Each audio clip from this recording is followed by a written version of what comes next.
amazing is gonna happen here. Wait a minute. What the hell? What the hell's wrong with the damn time control? We had a damn blackout. Break the code. What the hell is this? King, I don't know. What's going on?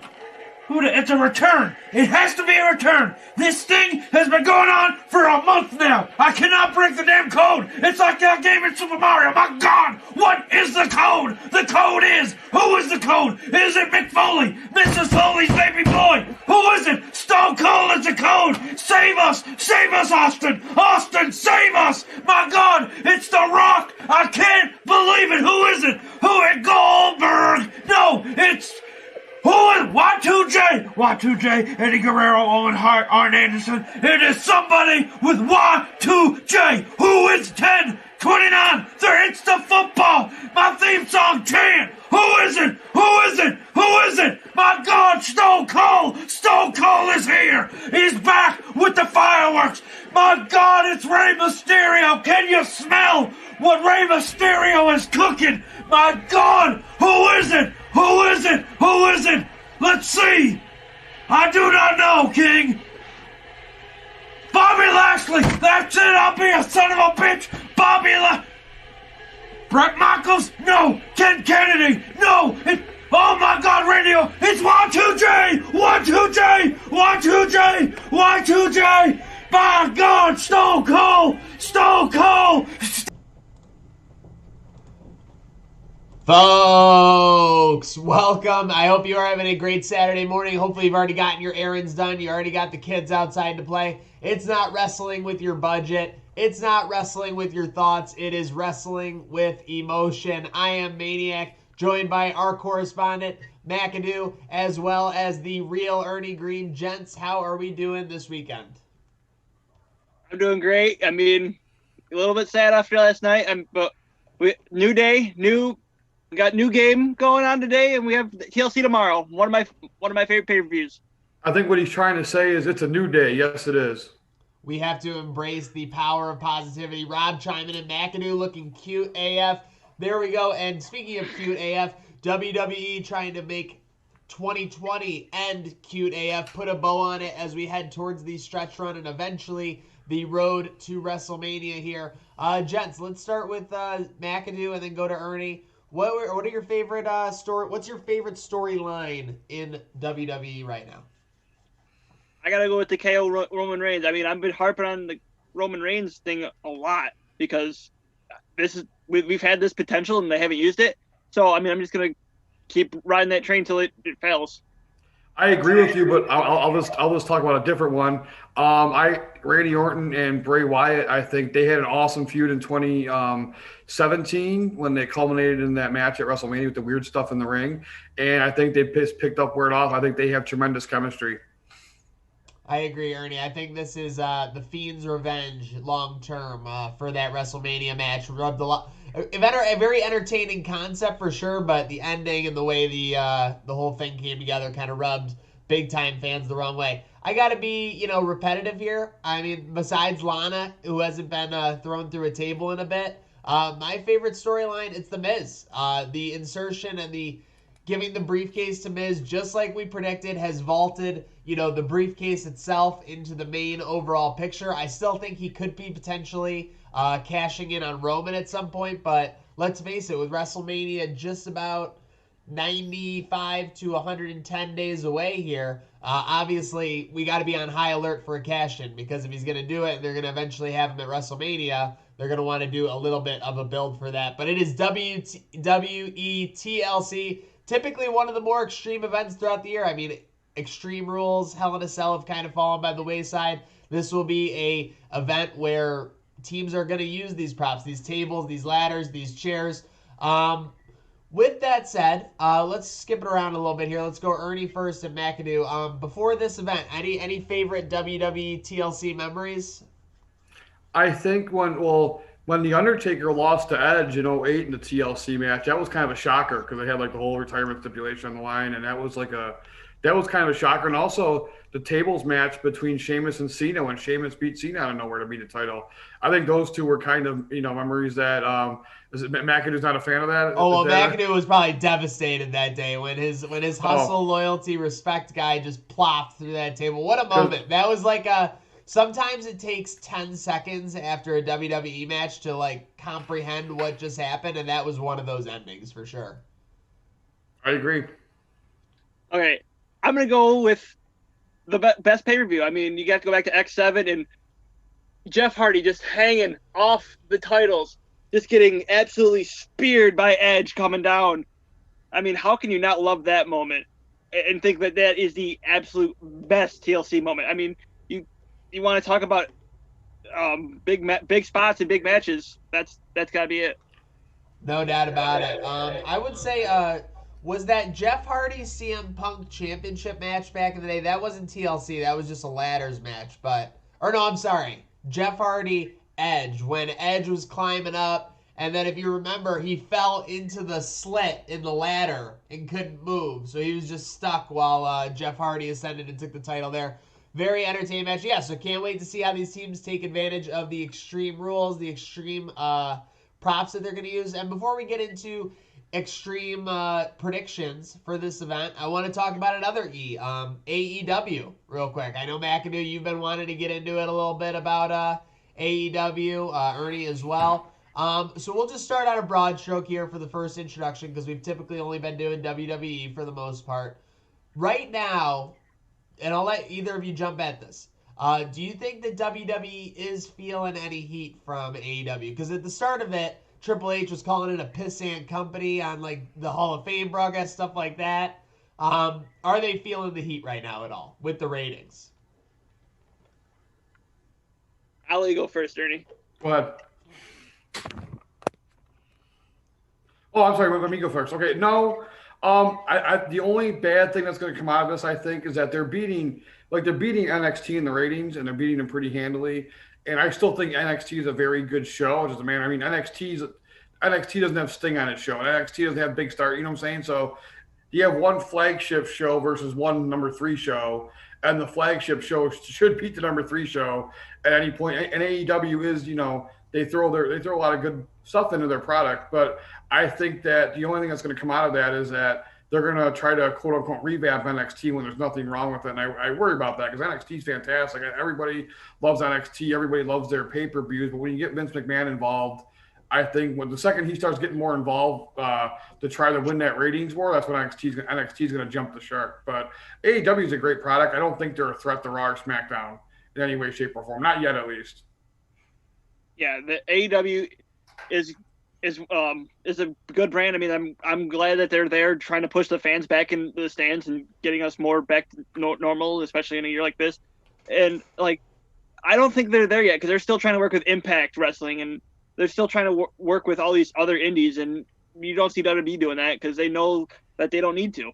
I mean, I think Triple H said that he wants to start maybe working with all these other ones, but I mean, it hasn't happened yet. So why? If it ain't broke, don't fix it. Yeah, there are definitely two concepts of thought. One, going with these other brands, working with these other promotions, the sign of weakness, the sign that you need them to kind of prop you up. The other school of thought is that it's another set of eyes. It's another audience that you're getting your product in front of for free. So a little bit of cross promotion there. I think both sides are right to an extent. I think AEW is being smart during this time, obviously with the audience and getting their belt on another product. It causes a stir. Like you heard about it this week. That Kenny Omega was going to be on Impact. So very interesting there. But let's get into it, guys. We got WWE TLC 2020. We got odds for some of these matches. Some we don't. But let's start it off. We got the New Day. I know McAdoo's picking in this one. Versus the Hurt Business for the Tag Team Championships, the Raw Tag Team Championships. Who do you have in that matchup? Let's start McAdoo and then go Ernie. I'm going to pull a switch because I don't think you know who I'm going to pick here. Don't swerve just because I said it. No, I did this last night and I wrote down Hurt Business. I think it's time to build them up as a good a faction, and this is how you do it. I think it's just time to put the belts on Hurt Business. I mean, who is it? It's a MVP, or there's a belt Benjamin and Alexander. Benjamin and Alexander. By the way, for picks for week 1, or for our first event, which was Survivor Series, all 3 of our analysts here, myself, McAdoo, and Ergie, went 3 for 3. Or sorry, 3 and 3. So 3 out of 6. 50% right now so far. So McAdoo is going to go with Hurt Business. That's funny. It doesn't seem like that long ago New Day was kind of putting over, you know, why can't I remember their names right now? Street Profits? Yeah, Street Profits. They're putting over the Street Profits, and now, like you're saying, they could be putting over the Hurt Business. That would actually be smart by Vince McMahon and co. Let's use the New Day, which are a superpower, to put over other teams in our division and get them propped up. Ernie, who you got? Hurt Business, New Day. Well, I'll tell you what, everything that Zach said made perfect sense, so that's why I'm going with the New Day. That is WWE logic at its finest. So you're marking down these picks. We got Ernie taking New Day and McAdoo taking... yeah, he's got the Hurt Business. And let me go on the record here and say that the Hurt Business should win this match, which is why the New Day probably will win. Yeah, I got nervous once Maniac started saying Vince doing this to be smart. So it's like, well, there goes my pick. No doubt, Hurt Business. We got New Day for Ernie. I am also going to go with the New Day. I think Hurt Business actually has enough momentum to where these aren't technically their top guys. I think you could argue Bobby Lashley is their top guy in it, so they wouldn't really be too hurt by a loss. I think they want to establish New Day on the new brand. But yeah, they can have a good match, and they can still put them over even without the loss. So it'll be interesting to see if they can do so there. Shout out everybody tuning in on Facebook, YouTube, Twitter, Twitch. Make sure you chime in. Let us know your thoughts. Okay, next we got the WWE Women's Tag Team Championship. And now we got some odds on this one. This is basically a pick-em. So you got the overdogs for the most part, the Nia Jax and Shayna Baszler team versus Asuka, who will obviously probably be doing a lot of the wrestling in this match, and Lana. Let's start with Ernie and then go McAdoo. Who do you got in this matchup? I have I don't see why they would give Asuka 2 belts. So I could see it happening that she would have 2 belts, but I like Shayna and Nia. The only way I could see that going the other way is if they're going to start, because Shayna and Nia are going to eventually split and wrestle each other, and I can see that happening like this weekend. But yeah, I think they're going to eventually probably have a match at WrestleMania or some sort when they break up and have a blood feud. But this time I think Nia and Shayna are still going to take it. Wait, are you saying that they could potentially be best friends turned bitter enemies, Vernie? Yeah, that's crazy. That's a crazy scenario in professional. I'm sorry, sports entertainment. It's a crazy scenario that they would have that. But yeah, that's a bold prediction from me. I'm sorry. Ernie, it's still real to me. Damn it. But by the way, we need to get that guy as a guest. There's no way he has anything better to do but to talk to us. Yeah, we gotta get him on, but we will. Go ahead, Zach. Sorry. Okay, here's swerve number 2 of the show.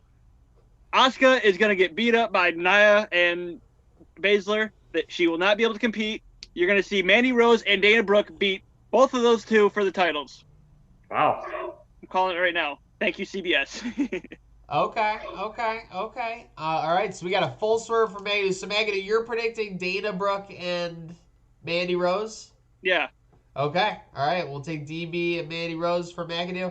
I am going to go with Asuka and Lana. I think this storyline is just ridiculous. Lana with the momentum despite being put through a table like 12 times. I could totally see Asuka gets knocked out, Nia and Shayna like elbow each other accidentally or something. Lana plops on one of them and gets the title. I mean, either way, I hate to say this, but it's just proof that there's really no long-term vision for the women's tag team titles in WWE. I mean, Shayna and Nia aren't even a team. They've really never had any kind of chemistry or shown that they've grown as a team at all. And then if Asuka Lana wins, same deal. I guess, Mandy Rose would probably be the best thing in Dana Brooke because they've actually been having some momentum and putting some attention towards them on TV. But we'll see how that breaks down. Didn't Lana get knocked out, though? I thought she was knocked out of this match. Who was? Lana. Well, that's what I read yesterday. Lana's out? That's what I read from CBS. Oh my gosh. Hold on. Oh yeah, you are correct. I'm sorry. Well, what a terrible pick by me. I'll just have to sub out my Lana for Mandy Rose. Very. I gotta shout out CBS. I gotta do a better job of following your CBS there, McAdoo. But here we're rolling on. Speaking of women's action, we got Carmella versus Sasha Banks, and again, kind of a weird situation. They wrestled a week plus ago. What did they call Carmella's assistant? Her bourgeoisie or something. I don't know, her valet or something ridiculous. But I can see Carmella giving her a match, but I think they want to put over Sasha, show that she can dominate. I have Sasha in this matchup. Ernie, I'll let you go. Sasha. I mean, I really don't. I don't see a scenario where Sasha loses unless they have somebody like come in and screw her over and start a new feud without the title. But Sasha all day. I feel like they're gonna make Bayley and Sasha fight for the title, so you're not gonna see the belt come off with Sasha. Give me Sasha for the win. Okay, so we have our first panel all on a sweep. Sasha is minus 350, so not shocking that we're all on the same page there. But we are rolling on. We got now. I was looking at order of importance for these matches, guys, and I'd want your input before we rate these final three. Is the Bray Wyatt Randy Orton, as far as the overall landscape, kind of the more important match of these three, even though it doesn't have a belt? I'm not sure it's the most important, but it's probably the most 50-50. You know, I don't. I mean, I think that's the match where I wouldn't be surprised if either person wanted to make cases for both. Like, you can't make. I mean, honestly, like I love Kevin Owens, but I don't want to get into my prediction. But you really can't make a really good case that he's going to win. Whereas the Bray Wyatt Randy Orton match, you can make a case that either guy's going to win. So yes, I think in terms of importance, like that way, yes. I don't know. I feel like the belt has to go last, and you can't. That has to be of most importance there. I don't think the belt has to go last. I just don't think that match is over the belts. Okay, yeah, fair. Yeah, Shawn Michaels versus The Undertaker is above the belts. Hulk Hogan versus The Rock is above the belts. This match is not above the Rock versus John Cena. We're in an era right now where the belt is not getting prioritized for the main event as much as it used to, say, 10, 15 years ago, for sure, even when those matches were taking place. Right? Yeah. Okay. Correct. So it's a weird situation. It does make the matches feel more important when you get a non-title main event, but at the same time, you want the WWE title to be prestigious. You want it to be the top of the mountain, so you want to see it, obviously. As we roll along here, make sure you're checking TrainWreckSports.com. McAdoo with a great playoff preview on the site today, so make sure you're checking that out, obviously, as we get some NFL action today. Bills game day just about 5 hours away, but we are chugging along here on the Wrestling with Emotion show. But let's go. Let's tee it up. We'll go first with that Universal title match we were talking about that you mentioned, Ernie. Roman Reigns, Kevin Owens, and yeah, the odds tell the tale on this one. Kevin Owens plus 650. But I got to say something. As an upper middle tier guy, Kevin Owens has done an incredible job building up this feud because it does feel way more intense than the Jey Uso feud. It feels like Roman is on a trajectory where next at Royal Rumble he'll be facing a top guy, whoever it is. I think Kevin Owens gets some spots in, maybe some sneak attack, maybe does some shifty stuff, maybe makes it a little bit longer match, but eventually you get that angry streak out of Reigns, you get that head of the table, and he pulls out the victory. I'm going with Reigns in this one. McAdoo, what do you got? You're probably never going to see me go against Reigns. I'm going Roman. The only way I can see Roman losing is if somehow Jey costs him, but I don't see that happening. So, I mean, credit to Kevin Owens. They're bringing him back to that title picture, and I think he should be a main title picture guy. So, I mean, but it's not his time. Everything that you said, even if Kevin Owens won, he'd win by like disqualification or count out or something. He's not. There's no way in heck that Roman Reigns is losing the belt tomorrow. Isn't it TLC for that match? Yeah, it is going to be a table ladder shares match. So you could have a shot. I mean, yeah. I mean, let's face it. Kevin Owens can decimate Roman. Roman can go for a spear. He dodges it, hits him through a table or something, climbing up. And what? Jey would come down and stop it, theoretically, right? Something like that. Yeah, I forgot it's just an actual TLC match. I forgot they were both TLC matches tomorrow. My bad. I'm happy that WWE is doing that, by the way. I think, they would have got a little stale if you had a WWE TLC, because Randy Orton Bray Wyatt isn't TLC for some reason, even though that seems like a match that should be. That's gonna be actually a little bit different. A Firefly Inferno match. So we'll talk about that in a second. Ooh. But we are all on Reigns. So we got a little bit of a closer matchup. We got Drew McIntyre, the Scottish psychopath, taking on the phenomenal one, AJ Styles. And I'm looking forward to this match a lot. I think AJ Styles very often brings the best out of his opponent, whether he's wrestling James Ellsworth or whether he's wrestling a Roman Reigns. So very much looking forward to this matchup. I don't know, with it being a TLC match, I don't know how much of a role the big heavy on the outside is going to play for Styles, but I think that we get, before I give my pick, let's go Ernie first, McAdoo, and then I'll wrap it up. Who do you got? AJ Styles, Drew McIntyre for the WWE Gold.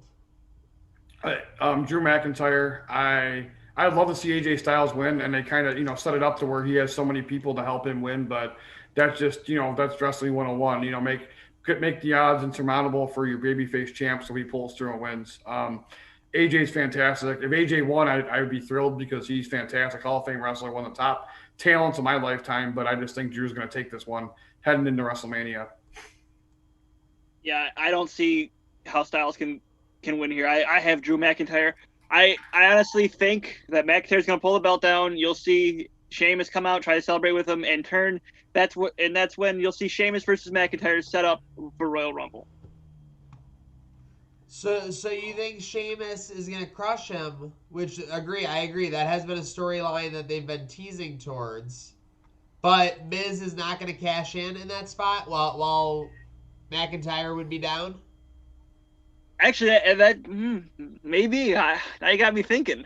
Okay, well, I guess in that angle, Miz and Morrison come down, and Sheamus just broad kicks both of them, and he's standing over both of them. That'd be interesting. But yeah, either way, they've inserted Sheamus back into that upper tier picture as well through this. So whether it makes sense or not, I mean, they're clearly just friends because they're foreign guys to start it out. But yeah, I mean, that was a little ridiculous. Like all of a sudden, just he gives him the sword before the match. Like there's no build up. It's kind of ridiculous. But speaking of no build-up, the next match, our final match here on Wrestling with Emotion preview show, TLC 2020, a lot of build-up. These two have gone head-to-head in a WrestleMania match. Obviously, Bray Wyatt now in a little bit of a different form, so to speak. He was obviously the Firefly guy, but now it's going to be the Fiend. Bray Wyatt taking on Randy Orton in a Firefly Inferno match. So my favorite thing is I don't even know what the rules are in a Firefly Inferno match. Do either of you guys have any clue?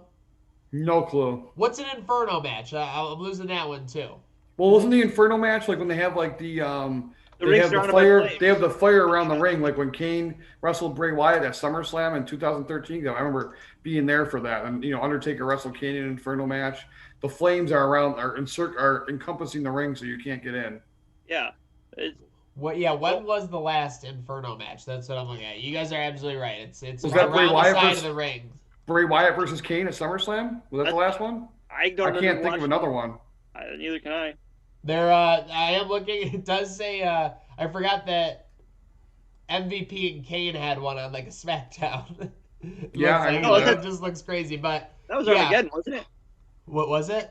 That was Armageddon, wasn't it? I just see the blue rope, so I'm losing it there. But Orton Fiend, obviously, there's a lot going on with this storyline. You got Alexa Bliss, but yeah, I think it's great. Orton is the Legend Killer, kind of went on a second Legend Killer run. He was very successful, and now you've got him facing off against the Fiend. This is a great way to end 2020 well for the Fiend after what you did to him versus Ernie's favorite guy, Dadberg.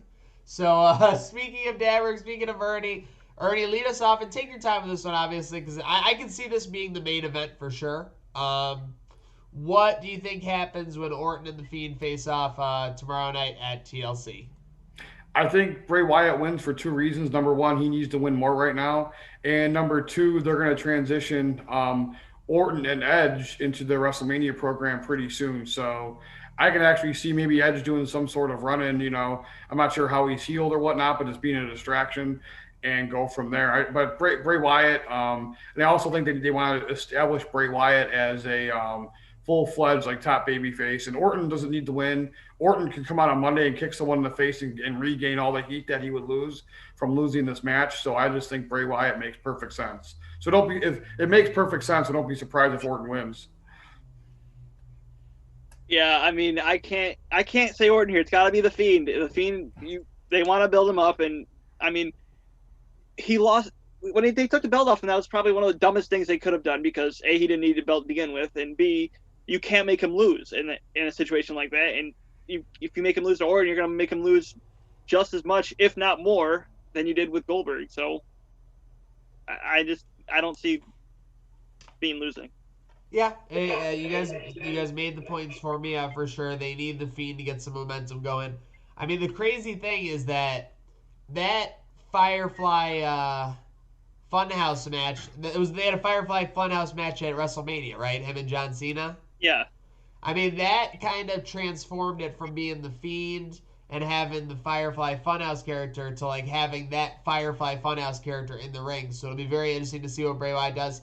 Obviously, there was all the talk, when he debuted and the Wyatt family run that he was kind of an Undertaker 2.0. Now he's almost an Undertaker multiplied by what Mick Foley gave you, where he has these different personalities and they really do represent different stuff and he can kind of allude to it. So it's great storytelling. I love to see it. I got the Fiend, hopefully in that one. So correct me if I'm wrong, gents, but we're all on the same three for the top three matches. Reigns, McIntyre, Fiend. Yeah. Okay. Well, Yep. hey, you love to see it. You love to see it. But speaking of love to see it, so we alluded to it earlier when we were talking about the McIntyre match. Will there be any type of funny business with that Money in the Bank for this show, for TLC 2020? Just give me your quick thoughts. McAdoo first, Ernie, and then we'll wrap it up. I don't think so. I think he's going to still have it for another month. I can see him come down and like some sort of chicanery happens where he can't cash it in, but that's the maximum of what's going to happen regarding it. Okay. I think I agree with you guys. Doesn't seem like the foundation has really been laid for it to make sense. But with that said, we have seen in the past they really do like to kind of try and catch you off guard with those moments. So it'll be very interesting to see how they do that storytelling at WWE TLC 2020. This has been Wrestling with Emotion, brought to you by Picasso's Pizza. Go to picassospizza.net for the best deals on the best pizza in Western New York. At Real Ernie Green, make sure you give him a follow. At ZT McAdoo, and you know me, at Zach Sheldon. Gents, any thoughts before we sign off? Go Bills. Yeah, what he said. Go Bills, indeed. Go TLC. Let's have a great show. It's not wrestling with your thoughts. It's not wrestling with a budget. It's wrestling with emotion. Then